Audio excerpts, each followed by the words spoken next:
Sleeping well at night and getting enough sleep is a top priority for most of us. Fully 2/3 of the population is actually not getting enough sleep and reaching for pharmaceuticals in order to sleep at night. Today, I would like to talk to you about my top 12 strategies for getting to sleep, getting enough sleep, and staying asleep. And if you stay till the end, I will give you my number one hack for going to sleep and sleeping all night. If you're interested, keep watching.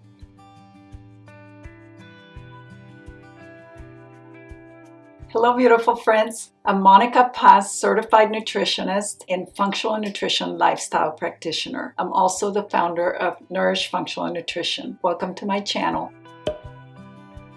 Too many people are staying up at night, unable to sleep and not getting enough rest. And this is affecting everything that we do, from our work to our health, to our immunity, and the development of chronic conditions like cardiovascular disease, diabetes, and Alzheimer's. And it's keeping us from healing and from having the life that we've always wanted. You need to keep in mind that all of us are different. We're all unique. Everything is connected and all things matter. So I'm going to describe several conditions, and it will be up to you to try any of these sleep strategies. Strategy number one, be sure to make your bedroom a sanctuary. A bedroom is not a place to watch TV, to play video games, or to do anything besides cuddling, having sex, and sleeping. So make sure that your bedroom is a sanctuary for you and your loved one so that you can rest and get the sleep that you want.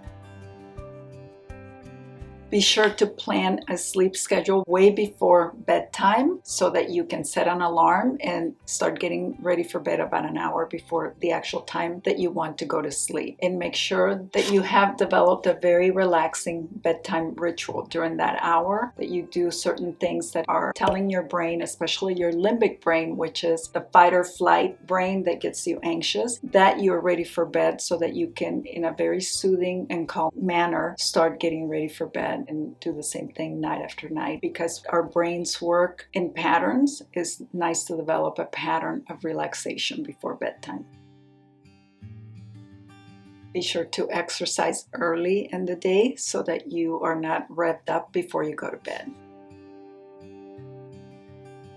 Nicotine is going to rev you up and you're not going to be able to go to sleep. Caffeine has a half-life of 7 hours. A half-life means that half of the caffeine will be gone in 7 hours. That means that a large portion of the caffeine that you took in the morning is probably still present in your bloodstream. So it's important to note that there's a neurotransmitter called adenosine, and that neurotransmitter is the one that we call sleep pressure. That means that it rises during the day, but caffeine gets in the way of the neurotransmitter and it holds on to it until the caffeine goes away. And that's why you tend to crash in the afternoon, because all of that adenosine is being released at one time and it affects your sleep.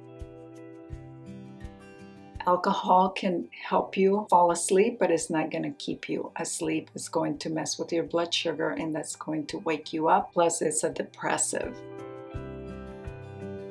Large meals are going to keep the liver busy, so between 2 and 4 in the morning your liver is at its most active, and if you have a large meal you're going to tend to wake up in the middle of the night. If you're waking up between 2 and 4, be sure to talk to your doctor about giving you some liver support supplements, which I will discuss in a different video, and it's something you can discuss with your practitioner.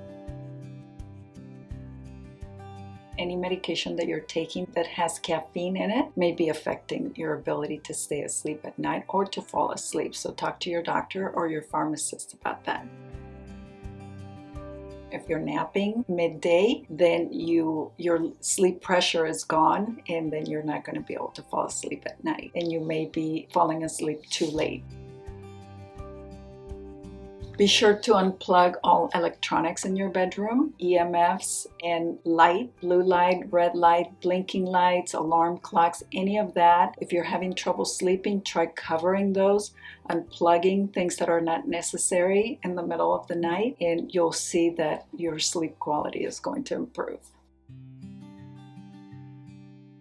Get enough sunshine during the day. Get exposure to daylight for 20 to 30 minutes per day, especially in the morning, so that you can reset your circadian rhythm. The circadian rhythm helps you set your melatonin, and melatonin accumulates during the day and it's highest at night. And the way that it does that is by getting exposure to daylight.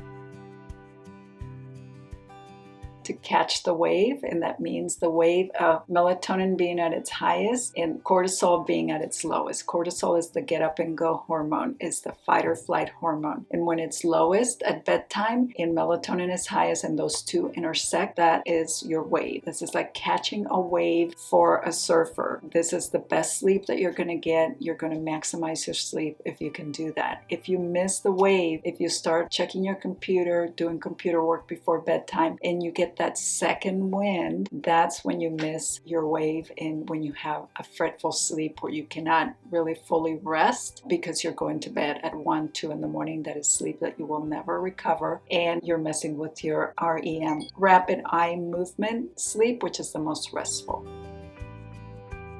Make sure that you calm yourself. If you're having trouble calming your brain at bedtime, make sure that you meditate, do some deep breathing, download an app like Calm or Headspace or any of those that you can listen to and get in a restful sleep before you go to sleep. I love heart math. I'm a heart math certified instructor. If you're interested in heart math, please be sure and schedule a 15-minute free consultation with me so we can discuss how we can get you started using heart math to settle your brain.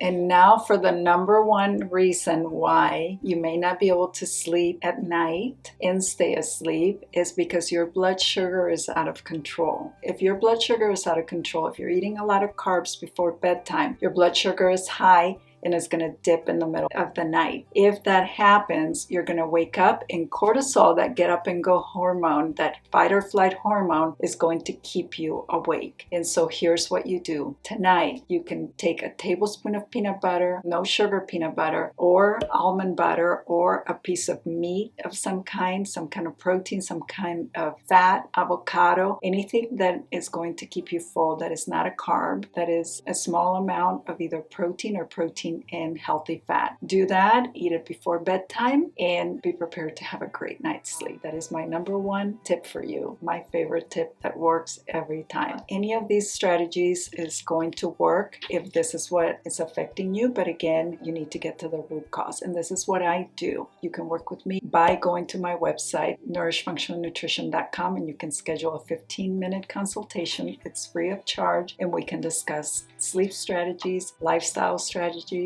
nutrition strategies, anything that has to do with your nutrition and your lifestyle and your wellness. I'm here for you, so please be sure and contact me. I'm available for group therapy or group consultations as well as one-on-one. If you like this video, be sure to give it a thumbs up, and don't forget to subscribe.